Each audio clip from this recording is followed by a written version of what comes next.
Loose coupling is a design aspect for application architectures that are made up of several components.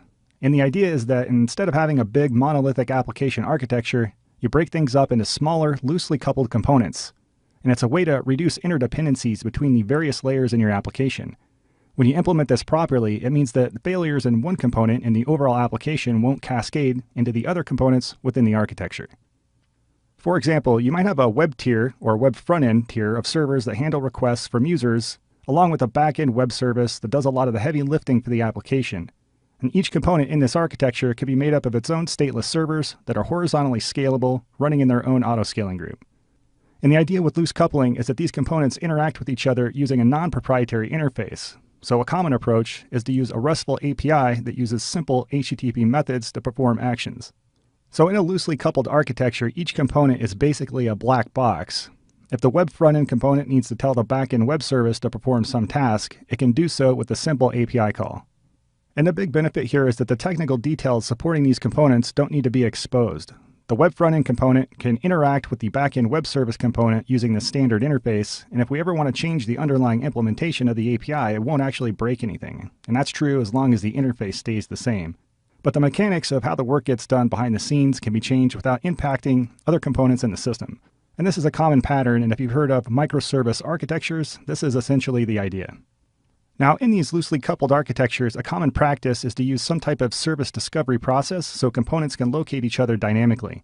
And this eliminates the need to hard-code specific information like individual server names or IP addresses, like you might see in a tightly coupled application architecture.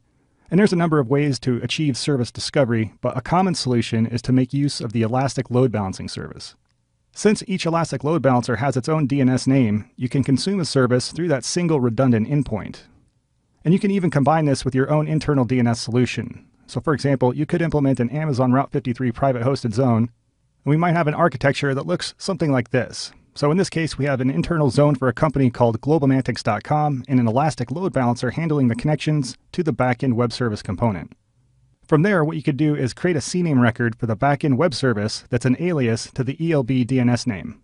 And since everything here is running on AWS, you have the ability to programmatically manage and automate everything. And again, the web front-end component isn't tied to any specific servers in the back-end component. It always uses a generic DNS name to interact with that service, and the architecture and implementation for the back-end component can be completely abstracted away. And if the ELB needs to be changed for any reason, it's just a matter of updating the CNAME record for that component so it resolves to the DNS name for the new ELB. So since everything on this platform is programmable, this could all be automated, but the web front-end component can always locate the back-end service component even if the underlying network infrastructure or servers change on a regular basis. Now, another common pattern for loosely coupled architectures is making use of queues, or what is called asynchronous integration. So here we have a web front-end component, again, that processes requests from users, and then we can have a back-end component here that could be made up of a number of auto-scaling worker instances. But instead of having the web front-end component talk directly to the back-end component, we're using a queue as a buffer to store messages that need to be processed. And this model is good for asynchronous tasks or tasks that don't require immediate response. The web front-end component simply generates events, and the back-end component is responsible for consuming and processing those events.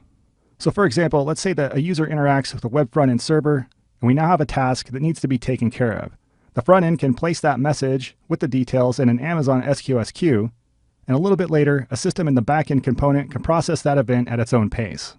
So this model decouples these two components, but it also adds a layer of resiliency. If a process that's reading messages from the queue fails for some reason, another worker instance in the backend group can come along and make sure it gets taken care of.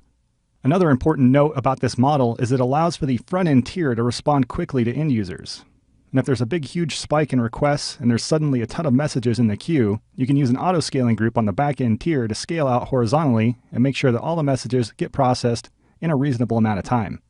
So when it comes to implementing asynchronous integration in loosely coupled architectures, using SQS queues like this is a common approach. Also keep in mind that you can push events into Amazon Kinesis streams or use Lambda functions to consume events from a variety of AWS services, and those are just a couple of alternative ways to achieve asynchronous integration in a loosely coupled architecture. For the exam, just be comfortable with the concepts we've discussed so far in this video. In the next video, we're going to take a look at building applications with AWS managed services instead of servers.